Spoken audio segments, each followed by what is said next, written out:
Hello everyone and welcome to my Y&R Trends channel. I hope everyone is having a wonderful day. Before we begin, please hit the subscribe button and give this video a thumbs up. The air in Genoa City was thick with tension as the new day began, and yet the Newman and Abbott families carried on with their battles, secrets and tangled loves just as they always had. In the middle of all of it, Kyle Abbott found himself once again standing on shaky ground, his trust shattered and his future more uncertain than ever. He had always been a man who craved control, who wanted to believe that loyalty within his circle was unshakable.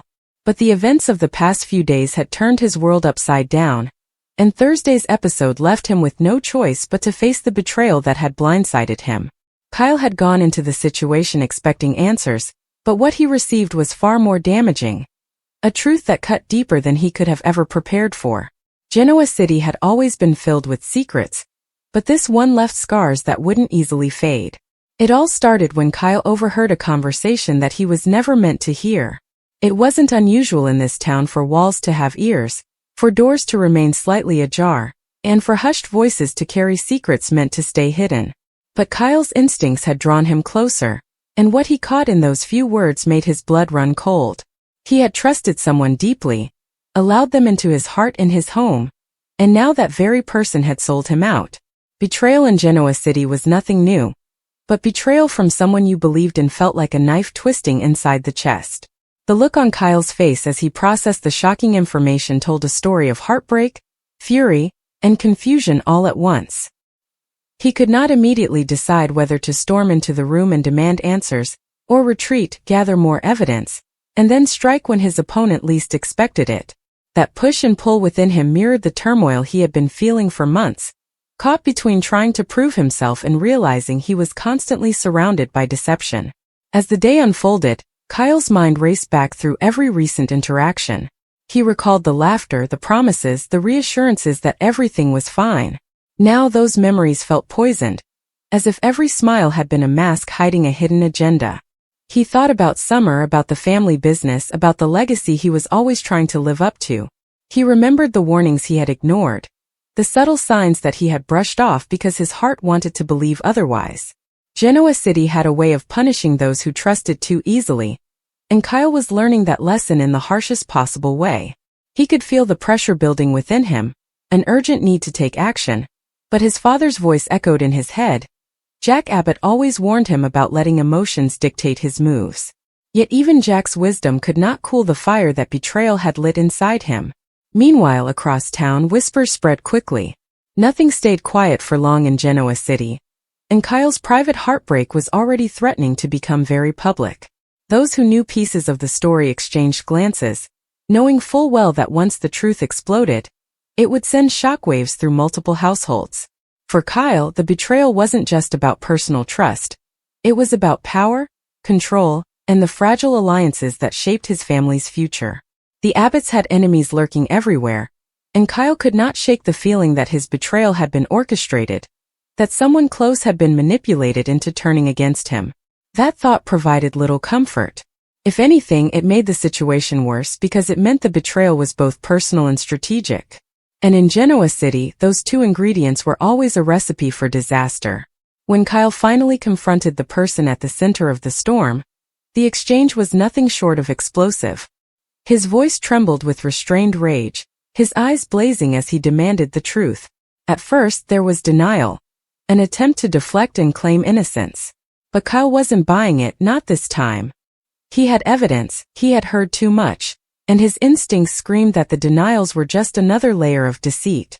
As the truth began to spill out, Kyle's heart sank lower and lower.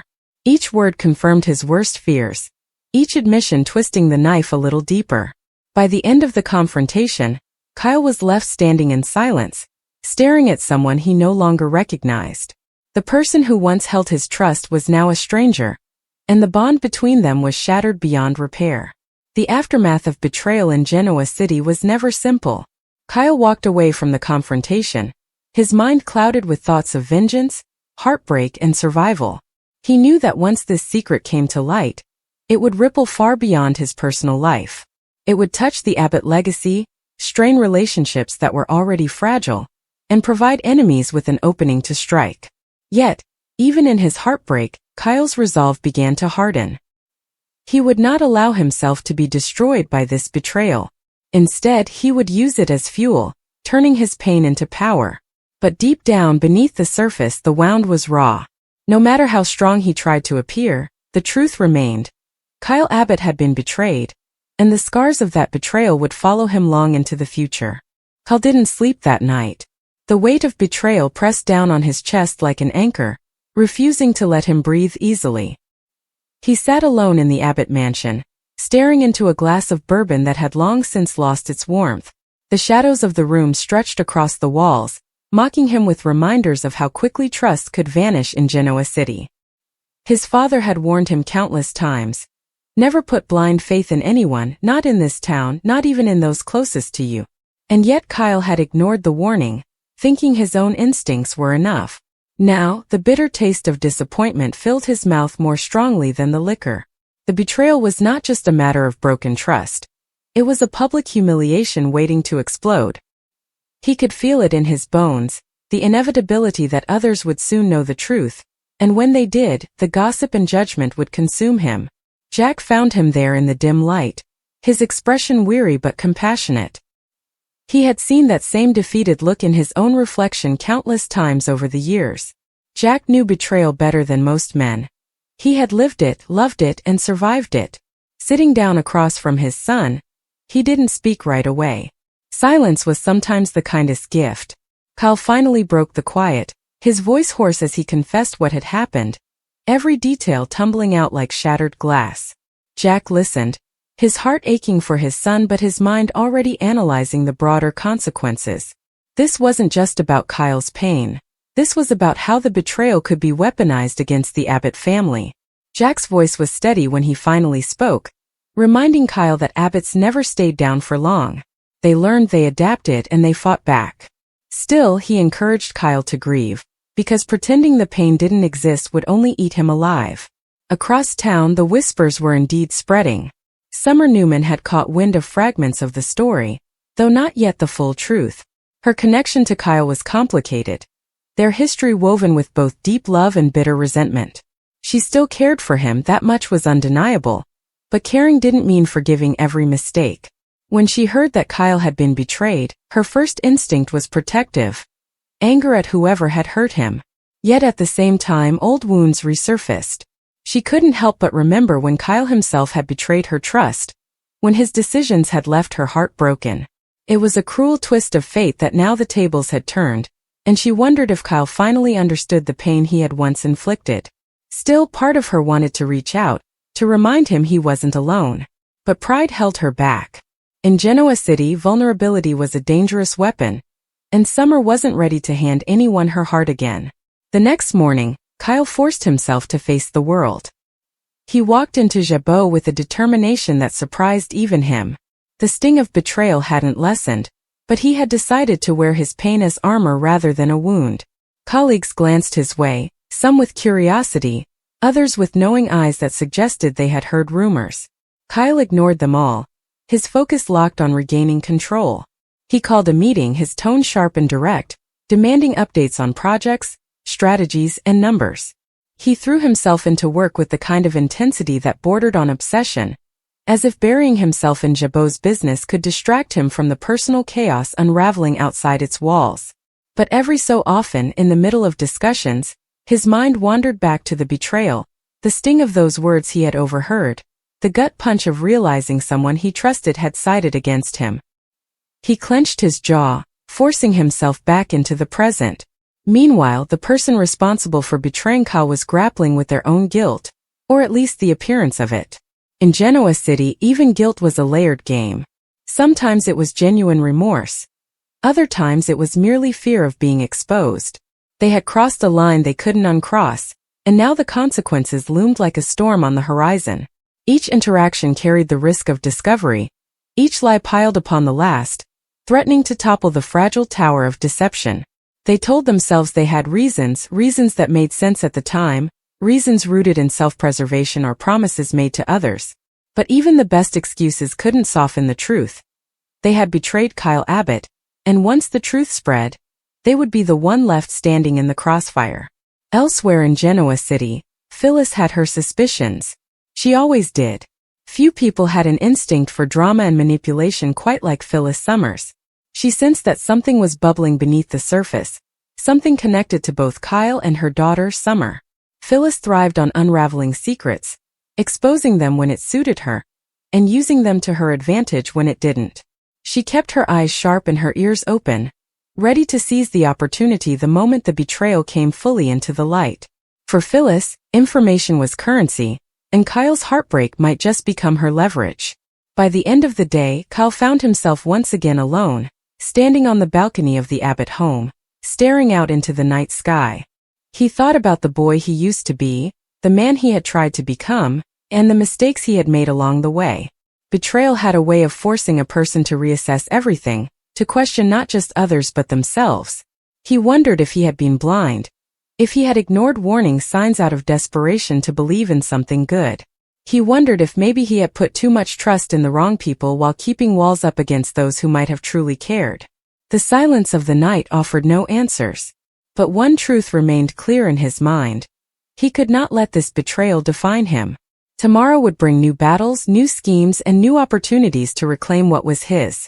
And if those who betrayed him thought he would crumble, they were about to learn just how wrong they were. The opulent silence of the Abbott mansion's main living room was a stark contrast to the tempest raging within Kyle Abbott, who stood staring out the grand window, his reflection a pale, troubled ghost superimposed over the manicured gardens beyond. He had replayed the conversation from earlier that morning a dozen times in his head, each repetition deepening the fissure of doubt that had begun as a hairline crack, but now threatened to shatter his entire worldview. The words spoken by his father, Jack Abbott, echoed with a paternal concern that felt, for the first time in Kyle's life, strangely condescending and alarmingly out of touch. "Kyle, I need you to understand, this isn't a reflection on your capabilities," Jack had said, his hands spread in a placating gesture from behind the massive mahogany desk in the CEO office at Jabot. "This merger with Lorraine Cosmetics is the most significant deal this company has undertaken in a decade, and the board is skittish. They see your recent focus as being divided, and in these preliminary hypersensitive negotiations, we cannot afford any perception of a lack of commitment." The euphemism divided focus was a polite corporate dagger expertly twisted, and they both knew its precise target. The tumultuous, all-consuming chaos that had surrounded his wife, Summer, and the recent shocking paternity revelation involving Claire Grace and the Newman family, a drama that had inevitably splashed onto Kyle, painting him in the court of public and boardroom opinion as a man distracted by domestic fallout rather than a sharp, forward-thinking business leader. He had argued, of course, his voice tight with a blend of fury and desperation, "My commitment has never been in question, Dad. I've bled for Jabot. I have ideas for this merger that could revolutionize our European market share. And you're telling me I'm being sidelined because of gossip? Because my wife is dealing with a family crisis." But Jack's resolve, that familiar blend of stubbornness and what he always claimed was the greater good for the family, had remained unyielding, his final words a quiet, firm decree that felt like a sentence. "It's temporary, son. Just until the initial terms are settled. I need you to trust me on this." Trust, however, was rapidly becoming a scarce commodity in Genoa City, and as Kyle turned from the window, his eyes fell on a family portrait hanging over the fireplace, the smiling, unified faces of his parents and himself, a relic from a simpler, more trusting time, a painful reminder of what he felt he was losing with every passing moment of being treated not as a successor, but as a liability. This simmering resentment was the fertile ground in which the seeds of today's catastrophe were sown, though Kyle, in his wounded pride, could not yet see the harvest for the weeds. His phone, a sleek black slab of glass and anxiety, had buzzed incessantly after the meeting with Jack, the screen lighting up with the name Harrison, a reminder of another layer of complexity in his life, the son he shared with Summer and the constant, delicate balancing act of co-parenting amidst their own marital strains. He had ignored those calls, a knot of guilt tightening in his stomach, choosing instead to seek solace in the one person who seemed to understand his ambition without the filter of Abbott family history or obligation, Audra Charles. Their lunch at the Grand Phoenix, arranged under the guise of a casual catch-up between colleagues, had quickly morphed into a strategic session fueled by Pinot Grigio and shared grievances.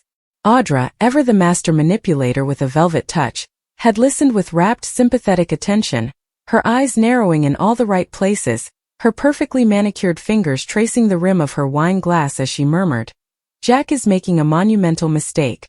He's letting old-fashioned sentiment cloud his business judgment. Your proposal for the Lorraine merger was brilliant, Kyle. Aggressive, modern, exactly what Jabot needs to shed its stodgy image." She leaned forward, her voice dropping to a conspiratorial whisper that somehow cut through the ambient clatter of the restaurant. "He's protecting Billy. We both know it. Billy waltzes back into the company after his latest soul-searching journey, and suddenly the son who has been loyal, who has been in the trenches, is deemed a risk? It's not about your focus, Kyle. It's about Jack's inability to see Billy for the loose cannon he is." Every word was a drop of poison, meticulously calibrated to inflame Kyle's deepest insecurities, and it worked with terrifying efficiency. He felt validated, seen in a way he hadn't by his own father, and when Audra casually mentioned, almost as an afterthought, a potential alternative investor she knew, a silent partner with deep pockets and a passion for disruptive beauty brands who would appreciate a mind like Kyle's, it didn't sound like a betrayal. It sounded like a lifeline, a chance to prove his worth on his own terms, to build something that couldn't be taken away by a nervous board or a cautious father. "Just think about it," she had said, placing her hand over his for a fleeting second, a gesture of solidarity that now, in hindsight, felt like the marking of prey. No pressure. But true vision shouldn't be stifled by bureaucracy. Meanwhile, in the sleek, modern confines of society, the lunchtime crowd was thinning, leaving behind the lingering scent of expensive perfume and barely concealed secrets. Summer Newman, having just finished a tense call with her mother, Phyllis, about the logistics of Harrison's upcoming school event, felt a familiar pang of loneliness, a hollow ache that even the vibrant atmosphere of the restaurant couldn't fill. Her marriage to Kyle was on shaky ground, a fact she acknowledged with a heavy heart, the recent revelations about her mother's past and Claire's connection to the Newmans having created a rift filled with unspoken accusations and defensive silences. She had tried to reach Kyle all morning, her calls going straight to voicemail, and a nagging worry had begun to gnaw at her. She knew about his meeting with Jack, knew how much he was riding on taking a leading role in the Lorraine merger, and she feared his reaction to any setback.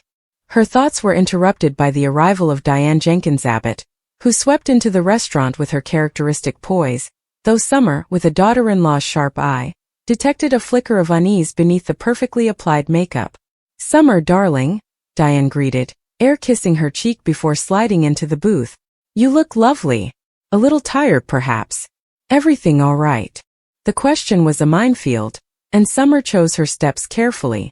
"Just the usual chaos," she deflected, forcing a smile.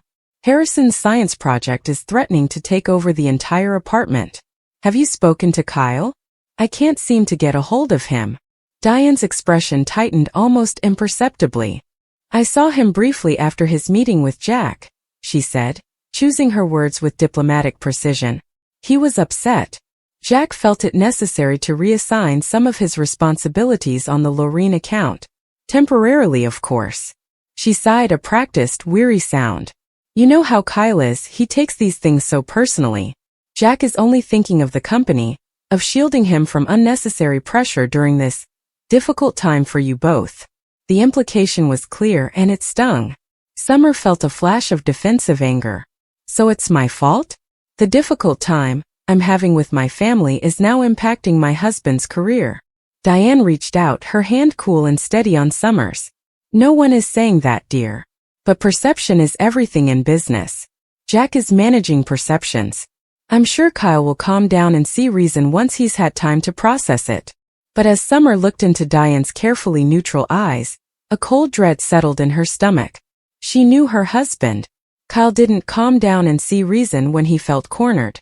He fought back, often in ways that were spectacularly self-destructive. The object of their concern, however, was far from calming down. Fueled by a potent cocktail of righteous indignation and the intoxicating belief that Audra Charles was his sole ally, Kyle found himself seated across from her once again, this time in the shadowy, intimate corner of a dimly lit bar far from the prying eyes of Genoa City's elite. The potential investor, a man introduced only as Mr. Vargas, was everything Audra had promised. Sharp, decisive, and impressively knowledgeable about the cosmetic industry's shifting landscape. He spoke of global supply chains, digital market penetration, and brand authenticity with a passion that made Jack's cautious corporate speak seem antiquated. Kyle's proposal for the Lorene merger was visionary, Audra interjected smoothly, her eyes locking with Kyle's as if sharing a sacred truth. It's a shame Jabot lacks the courage to implement it. Their loss, however, could be our gain. Mr. Vargas nodded thoughtfully, his gaze appraising Kyle. Audra speaks very highly of your instincts, Kyle. She tells me you have a particular talent for identifying the emotional core of a brand, the narrative that connects with consumers on a level beyond mere product. That is the currency of the future. The flattery was a balm on his wounded ego, and as the conversation deepened, moving from abstract concepts to specific, tantalizing figures, investment caps, equity shares, creative control, Kyle felt a thrilling, dangerous sense of liberation. This was his chance to be his own man, to build an empire that answered to no one, least of all to the Abbott name and its heavy legacy. When Mr. Vargas slid a slim, nondescript tablet across the table, displaying a term sheet for a new, competing venture tentatively named Aura Collective, Kyle's heart hammered against his ribs. It was everything he had ever wanted. Control, recognition, a chance to prove his father and the entire Jabot board wrong. This is just a preliminary discussion, of course, Mr. Vargas said, his voice a low, persuasive rumble. A meeting of minds. But my capital is ready to move for the right partner. It was in this moment of peak vulnerability, with the siren song of success drowning out the whispers of caution, that Kyle, feeling the weight of Audra's expectant gaze, made a decision that would irrevocably alter the course of his life. He began to talk. At first it was generalities, his philosophy on brand management, his thoughts on Jabot's marketing missteps. But then, emboldened by the nodding approval of Mr. Vargas and the encouraging smile from Audra, he started to share more. He outlined, in broad strokes, the very marketing strategy he had poured his soul into for the Lorene merger.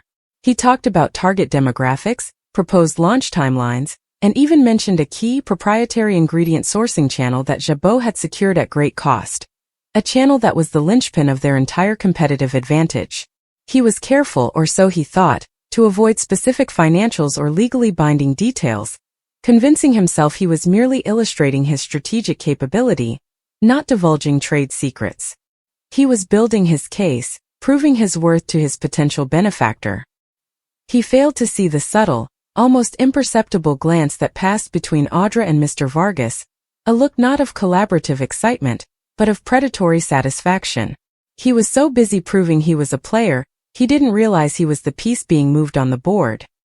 He failed to see the subtle, almost imperceptible glance that passed between Audra and Mr. Vargas, a look not of collaborative excitement, but of predatory satisfaction.